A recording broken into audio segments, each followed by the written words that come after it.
And by the way, I'm not saying that if you follow Jesus, you won't have trials, tribulations. In fact, I can assure you, if you follow Jesus, your trials and tribulations will be worse because now Satan will be coming after you to take you out. But I can assure you, because Jesus is more real than you can imagine, by his infinite power, he will cover you and preserve you, that your trials will not consume you, because there is no power to pluck you out of the love of Jesus Christ, from the love of Jesus Christ. Now, with that said,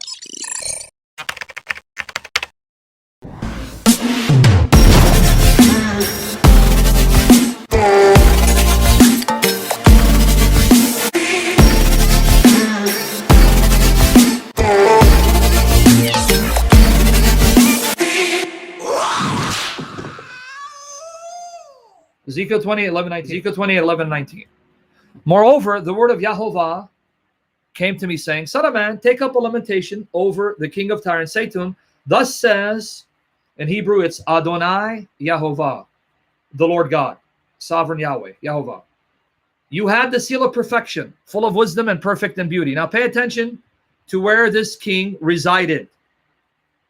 You were in Eden, the garden of God. Now, we all know from Genesis chapter 2, the Eden's on earth, right? It's not in heaven like the Muslims think. The Garden of Eden was located somewhere in Mesopotamia, the exact location of which we no longer know, because obviously after the flood, the demographics, the geographical landscape was drastically changed, right? And things were buried under debris. But put that aside. Garden of Eden, according to Genesis 2, is on earth. Okay. So whoever this king was, he was in Eden, the Garden of God. Every precious stone was your covering, the sardius, topaz, and the diamond, the beryl, the onyx, and the jasper. Much of these precious metals, I have no idea what they are or what they look like, right? The sapphire, the emerald, the carbuncle, and gold. The workmanship of your settings and sockets was in you. On the day that you were created, they were prepared. And here's where people see Satan. Because of verse 14, they think this has to speak of Satan before his fall. You were the anointed cherub that covers, and I set you there. So you're a cherub that I set you in the Garden of Eden. You're upon the holy mount of God. You walked up and down in the midst of the stones of fire. You were perfect in your ways from the day that you were created, until iniquity was found in you. By the multitude of your merchandise, you were filled with violence in your midst, and you sinned. Therefore, I have cast you as profane out of the mountain of God. Now, by the way, I want you to remember this part, right? Where it says, by the multitude of your merchandise. Remember this, because this is going to be mentioned in the first part of the chapter. By the multitude of your merchandise, you are filled with violence in your midst, and you sin. Therefore, I have cast you as profane out of the mountain of God. I have destroyed you, O covering cherub, from the midst of the stones of fire. Your heart was lifted up because of your beauty. You have corrupted your wisdom by reason of your brightness. I cast you to the ground. I lay you before the kings, that they may see you. You have defiled your sanctuaries by the multitude of your iniquities, by the iniquity of your trade. So he was trading. Therefore, I brought fire out from your midst. In other words, when it says fire from your midst, because of your sin, it has now consumed you. Understand the language. Fire from your midst means your sin is the reason now you'll be consumed in wrath and destruction. Your sin is the cause of this fire that will now consume you. It has devoured you. And I've turned you to ashes upon the earth. Pay attention. I've turned you to ashes upon the earth. So this king, anointed cherub, has become ashes. And the sight of all those who see you, all those who know you among the people are astonished at you. You are a terror, and you shall cease to be forever. Okay, now let me ask some questions for folks. You've been taught that this is talking about Satan as the anointed cherub, and the reason why he fell from favor and was punished by God, right? That's what you believe? This is talking about the origin of Satan and why he fell. All right. So this is talking about God's condemnation of Satan and why he fell, right? Okay, let me just ask some questions. And for the record, let me just be clear on this so people don't misunderstand. I am not denying that behind every human ruler, there is a spirit ruler working in and through that human agent. I'm not denying that. The Bible is quite clear. Human rulers have spirit beings that work through them, that operate through them, that influence them, if not possess them, right? That's in the Bible. Daniel 10, verse 13, Daniel 10, 20 to 21. Daniel 10, verse 13, Daniel 10, verses 20 to 21. We are told that the prince of Persia and the prince of Greece opposed the angel sent to speak to Daniel, and that angel needed backup, needed Michael to help him fight these princes. Now, obviously, these are not human rulers, because no human ruler can oppose an invisible angelic creature. Because unless that angelic creature makes himself visible, you can't see him. So a human ruler on earth can't oppose him and stop him, right? So in Daniel 10:13 and 20:21, there we are told that the human ruler of Persia and the human ruler of Greece have spirit rulers, spirit princes working through them, operating through them, controlling them, right? Yep, Ephesians 6:12. That's why the Bible says our power is not against flesh and blood, but against powers, principalities, dominions in the heavenly realm. Okay, so I'm not saying that these human rulers are not influenced, controlled, even possessed by unclean, evil spirits working through them. Is that clear? I'm not saying that. And thank Protestant, he's posting it. So you understand what I'm not saying, right?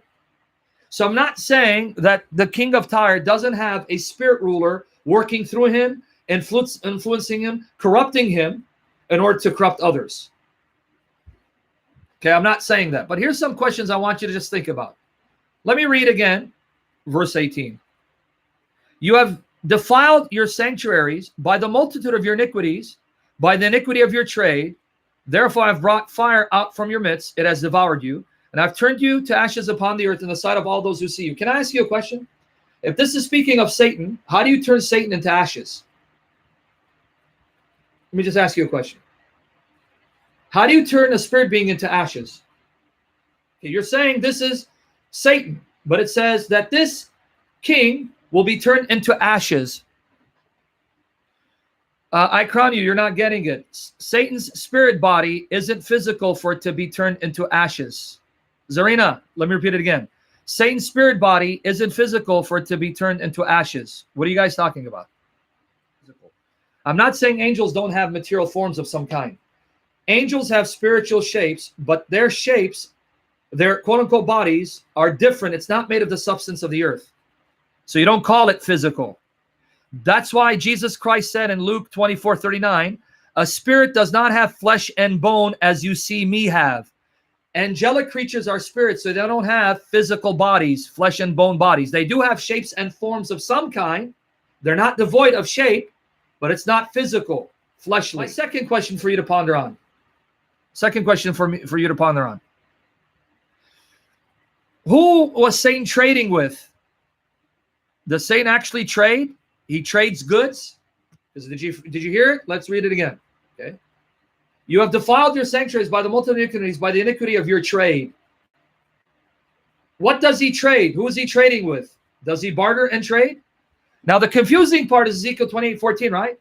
The confusing part is Ezekiel 28:14 because it says you are anointed cherub that covers. So it's got to be a spirit creature, right? That's the confusing part.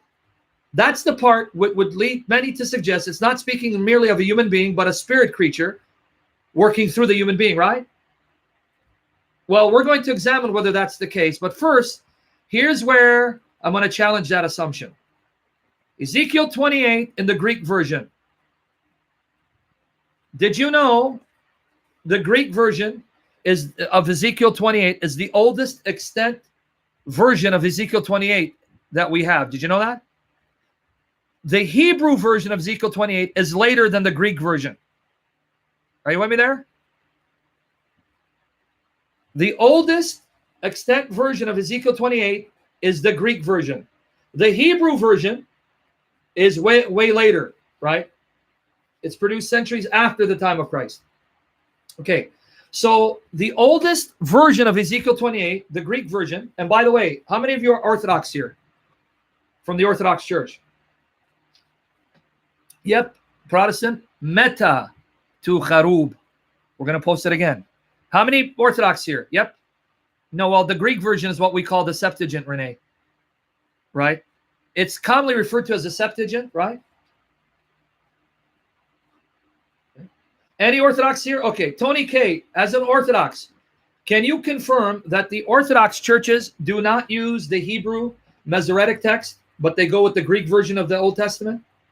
The Orthodox Church believes that the Hebrew Masoretic text of the Old Testament is a Jewish corruption that's not as faithful as the Greek version of the Old Testament.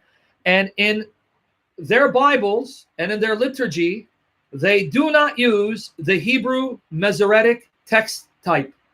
They use the Greek version of the Old Testament, which they believe to be superior to the Hebrew. You with me there? Why is that?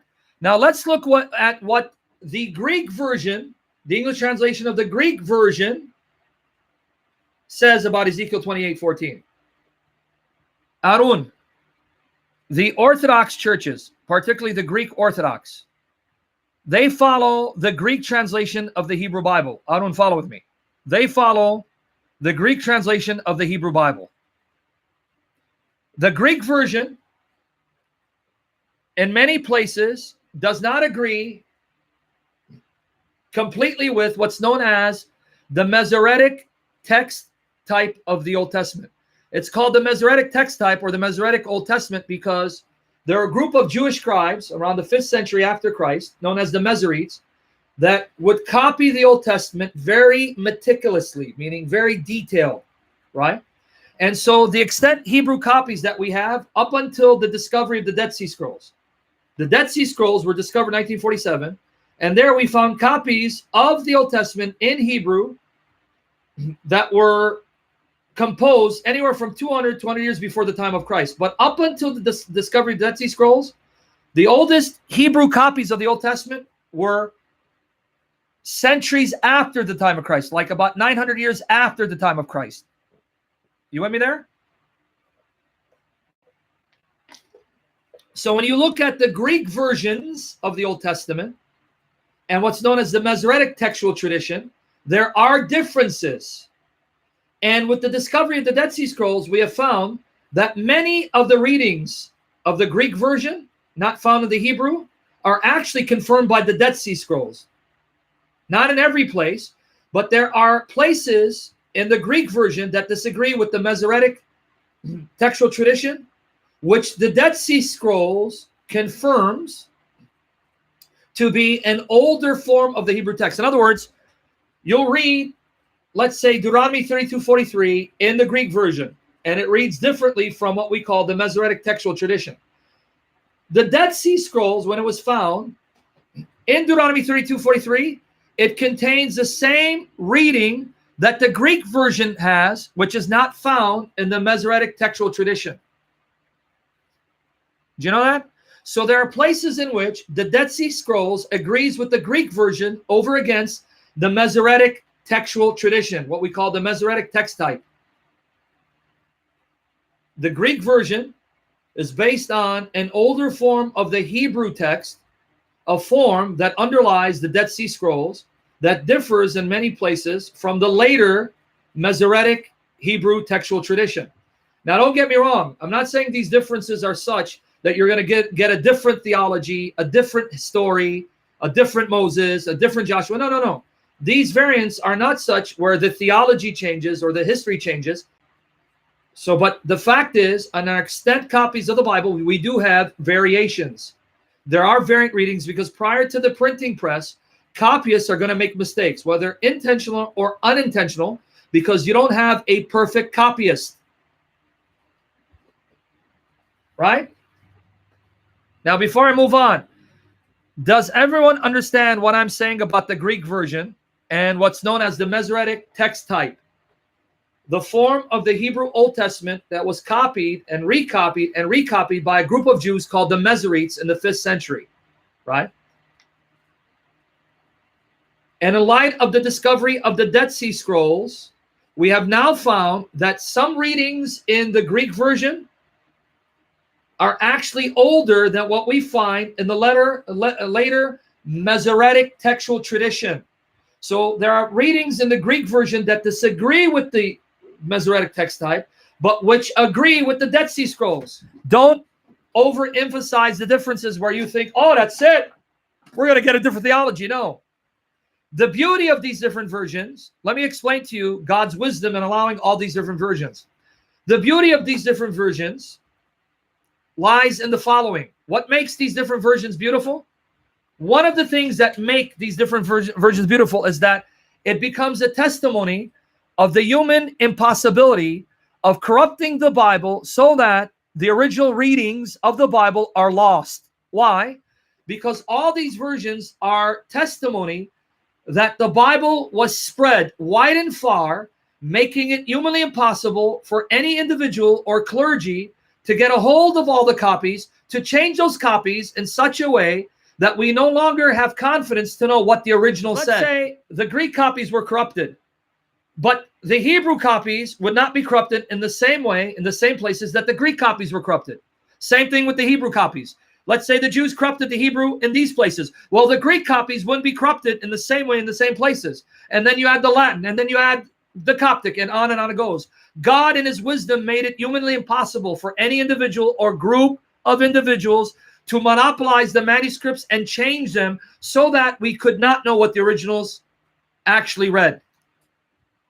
And this is the beauty and the power of our God, and a testimony to his faithfulness in making sure his Bible has been preserved prior to the printing press, where you couldn't mass produce the Bible. Okay, now with that said, the Greek version of Ezekiel 28. What about the Greek version, folks?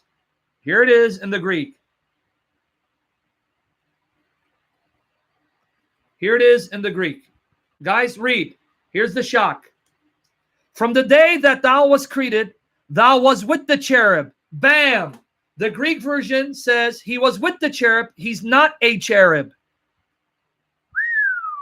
Here it goes again. Says that the king of Tyre was with the cherub. He's not a cherub.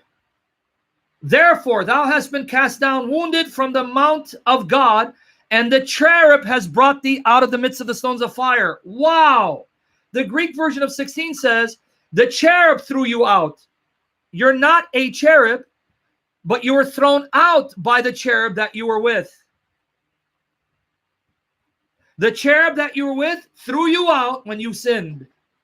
The Greek version is saying that the king of Tyre was like Adam, who in the day that Adam was created was perfect, but because of pride sinned and then was cast out of the Garden of Eden by the cherub. It's not that he's Adam, but he's being likened to Adam, who like Adam is a ruler, and like Adam in his arrogance wants to be like God, and like Adam, because of that sin, was punished and banished from God's presence. So he is not a cherub that was in the garden, but he's being likened to Adam, who was with the cherub in the garden, and then was cast out because of similar sin, the sin of thinking he was a God who could be like God. Why? Because the Greek version is mocking him and likening him to Adam, who was actually in the garden, who was actually with the cherubim, who, like the king of Tyre, sinned in his arrogance because he wanted to be like God. The king is called a cherub. So now you have to debate which form of the Hebrew text is more accurate and faithful to the original. What was the sin of Adam and Eve? To be like God, independent from God, being their own God, doing their own thing. That's Genesis 3:5 and 22. The pride of wanting to be like God and to also appease his wife, putting her above God, her interest above God's interests. You with me there, Derek? What was their sin? What did the serpent say? You will be like God when you eat, meaning you'll be your own God, doing your own thing, not having to answer to God and be in submission to him. So if you go with the Greek version, then what's happening here is God is mocking the king, likening him to Adam, who fell for a similar reason. You with me there? In other words, the king is like Adam in that Adam was also a king. He's a king because remember, wasn't Adam given the authority to have dominion over the earth? So Adam was a king, right? So like Adam, he was a king. God is mocking the king and reminding the king that his fall resembles the fall of Adam. Why? Because like Adam, he's a king. Like Adam, in his arrogance, he wants to be like God.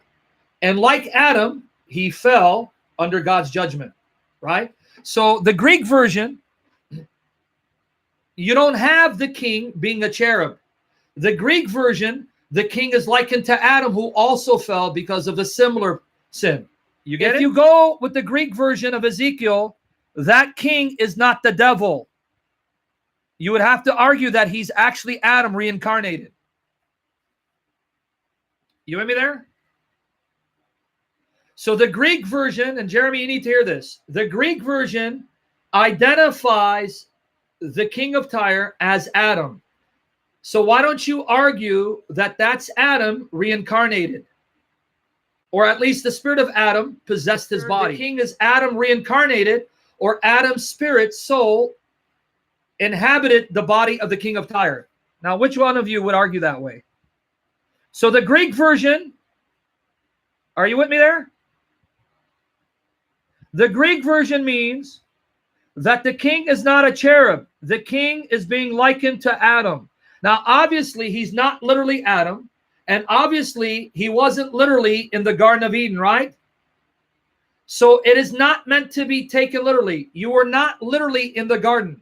But I am likening you to Adam in the garden, who was perfect in all his ways and was a king and was lavished with extreme beauty, but in his pride corrupted himself and sinned and fell from favor like you. So what was the common link between Adam and him? Both of them wanted to be like God. And I'll show you that when we read Ezekiel 28, 1-10. Is that clear? Because I need to move on to the second part. Thank you, Brian. You got it. It's not meant to be literal. Yes, Black Smurf, you got it. It's not meant to be literal. It's not literal. Now, what if we go with the Masoretic textual tradition? Yes, Jeremy. God is mocking him because he's nothing but a man, a maggot, whom God is going to kill dead. That's why you never read 11:19 in isolation from verses 1-10. Okay? You never read, Jeremy, Ezekiel 20, 11:19 in isolation from verses 1-10. Some people will tell you it's speaking of two different kings. The human king in verses 1-10 and the spirit ruler in verses 11-19. But that's begging the question. Okay, now, what if we go with the view that he is called the anointed cherub? Let's accept the Hebrew Masoretic textual tradition as accurate. After all, that's the reading found in our English translations, the chief of which is the King James, which over 300 years was the chief Bible for English-speaking Christians, right? For English-speaking Christians. With Ezekiel 28, 11-19, as found in the Old Testament copies produced by the Masoretes, where the king is said to be anointed cherub. Can we go with that reading? Would that prove that he's the devil? Would that prove that he's the devil? If we went with the reading, anointed cherub, would that prove he's the devil? No. Watch it would. The language, folks. Because your heart is lifted up and you have said, I am a God. I sit in the seat of gods. Notice, he is a human being, a human ruler who says, I'm a God. I sit in the seat of gods in the midst of the seas. Yet you are a man and not God. You are a man and not God, right? Though you set your heart as the heart of God. Now here's the key, folks. Verse 3. You are wiser than Daniel. There is no secret that is a match for you. Okay, folks. Here Ezekiel is referring to his contemporary Daniel. Be blown away with this. Ezekiel, Daniel are contemporaries. Daniel is in the court of the king prophesying by the Spirit. Ezekiel is within the common folk in Babylon prophesying by the Spirit. And Daniel's reputation is such that God mentions Daniel to Ezekiel, two contemporaries. By inspiration is confirming his colleague Daniel in the court as a prophet of God, filled with wisdom. But can I ask you a question, folks? Can I ask you a question? Do you think God literally meant this wicked, evil, pagan human ruler was wiser and smarter than his prophet Daniel? Than his servant Daniel was filled with the Holy Spirit? This is verse 3. Post verse 3 in the King James Version, Protestant believer. God says to this wicked, evil human ruler, you are wiser than Daniel. There is no secret that is a match for you. Really? God meant that? Behold, thou art wiser than Daniel. And the King James is beautiful.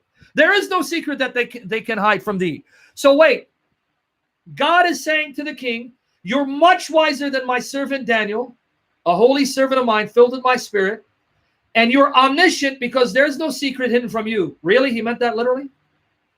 You think God meant that literally? Man, you are smarter than my servant Daniel. No secret can be hidden from you. You're omniscient. Okay, now, folks, why did I have you read verse 3? If verse 3 is obvious mockery, he's making fun of him. He's mocking him. And by the way, that tells you God mocks people. So if someone tells you you're not being Christ-like when you mock people, say, what Bible are you reading? God himself mocks people. His prophets mock people.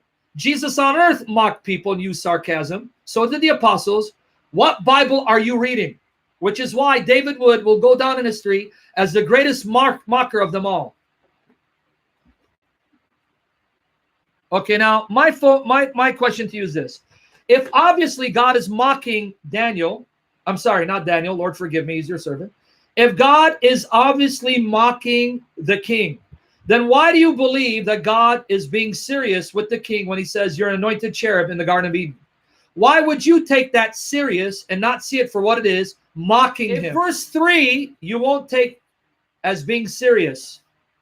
God is mocking him. You're wiser than Daniel. That's how great you are. Oh, you're a God? You're wiser than Daniel. No secret can be hidden. You're omniscient. Man, who doesn't know that about you? This is the problem when reading a text. You cannot decipher the mood of the speaker. Is he mocking? Is he being sarcastic? Is he being serious? So you have to read carefully and prayerfully. Yep, God does have a sense of humor. Where do you think sense of humor came from? Not from him. So folks, do any of you take verse 3 seriously? God really meant it? Or do you see it for sarcasm? That he's mocking him. You fool. You arrogant human maggot. You think you're God? Surely then you're smarter and better than Daniel and omniscient. No, you're not. You're nothing but a maggot, and I'm going to kill you dead. So then why would you take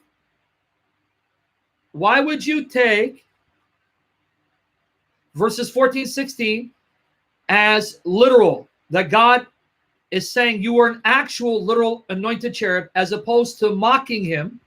Oh, you're a God? Surely you're a spirit creature, an amazing spirit creature. You're an anointed cherub. You were there in the garden. You're amazing to look at. Amazing.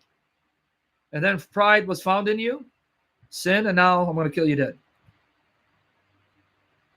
You see the problem with taking the language of Ezekiel 28 literally? Even when he likened to Adam, that too wasn't literal. It was a form of mockery. Right? Because Adam was perfect when he was created, not the king. The king of Tyre was at no time perfect. Adam was in the garden, not the king. So is that clear so far? You see how hard it is to make a case this is Satan? You see how hard it is to make a case that this is Satan? Okay, now let me read the rest of it. That was verse 3. With your wisdom and understanding, you have attained riches for yourself, and have attained gold and silver into your treasuries. By your great wisdom, by your trade. You remember that word trade, folks? You remember I said Ezekiel 28, pay attention to the word trade? Here it is again. By your great wisdom, by your trade, you have increased your riches, and your heart is lifted up because of your riches. Now, can I ask you a question? Help me understand, all with all seriousness. If this is referring to the fall of Satan, the only human couple at that time would have been Adam and Eve, right? The only human couple at that time would have been Adam and Eve, correct? If this is referring to the fall of Satan, and your heart is lifted up because of your riches, how could he get rich by trading with people when the only human people on earth was Adam and Eve? Who was he trading with that got him rich? Who was he trading with that got him so rich and wealthy? Because if you're telling me this is talking about the fall of Satan, when he fell, the only human couple on earth was Adam and Eve. Therefore, thus says Adonai Yehovah. Watch, this is 6, and we're going to read to 10.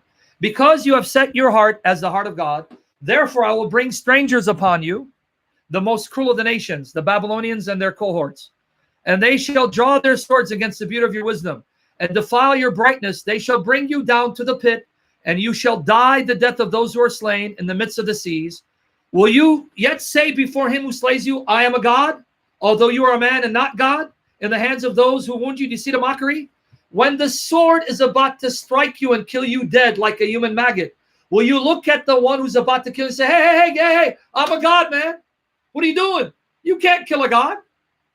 Let me read that again. Will you say before him who slays you, I am a God, although you are a man and not God, in the hands of those who wound you? You shall die the death of the uncircumcised by the hand of strangers, for I have spoken, says Adonai Yehovah. Now let's continue reading. It doesn't stop. See, now people have to break it down 2 sections, verses 1 to 10. See, that's about the human ruler. Verses 11, 19, it's about the spirit ruler. Oh, really? Let's read it now. Let's now continue reading. Moreover, see again, God wasn't finished with the king of Tyre. Here's a further word of judgment against the king of Tyre, whom God is very angry with. Moreover, the word of Yahovah came to me, saying, Son of man, take up a lamentation over the king of Tyre and say to him, Thus says Adonai Yahovah, you had the seal of perfection, full of wisdom and perfect in beauty. Is he being literal here? Is it literal? See, now here, in verse 3, he says, you are wiser than Daniel. No secret can be hid from you. Is not literal. Why do you then take this literally? Why don't you see it for what it is? God mocking him again. Oh yeah, you are the seal of perfection, man. Perfection, we got to look you up. No one can compare to you. You are perfection, dude. Man, you're full of wisdom, perfect. Why would we take this literally? You with me there? Let's continue. You were in Eden, the garden of God. Literally, every precious stone was your covering. Literally, the sardius, topaz, and diamond, and beryl, the onyx, and the jasper, the sapphire, the emerald, the carbuncle, and gold. The workmanship of your settings and sockets was in you. On the day you were created, they were prepared. You were the anointed cherub that covers. Now again, if you take it for mockery, this means God is not saying you were actually in the Garden of Eden and you're actually anointed cherub. But he's mocking him and saying you were perfect like an anointed cherub. Right? You were perfect like these spirit creatures. Because you're God, you were, in other words, he's likening him to a creature that is beautiful, that is wise, that is powerful, not because he's actually a God or a spirit creature by way of mockery. But how hard it is to make this a reference to Satan in light of all that we've just learned. The Greek version, the contextual meaning. You see how hard it is? Thanks, Sam, for that teaching. It's pretty amazing how you went and showed us what's going on in that and showed us the Greek as opposed to the Masoretic text. It's very interesting. We really do appreciate you. For more videos like this and clips like these, go ahead and like and subscribe to the channel.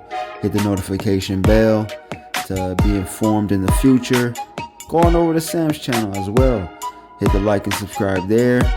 Get his numbers up for the glory of God. Like the session.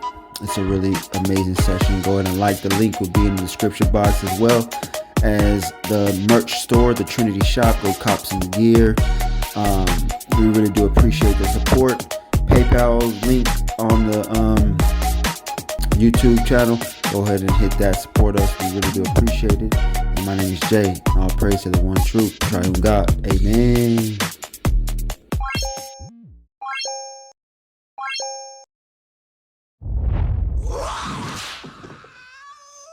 Christianized Jeep Condolfo apologetics.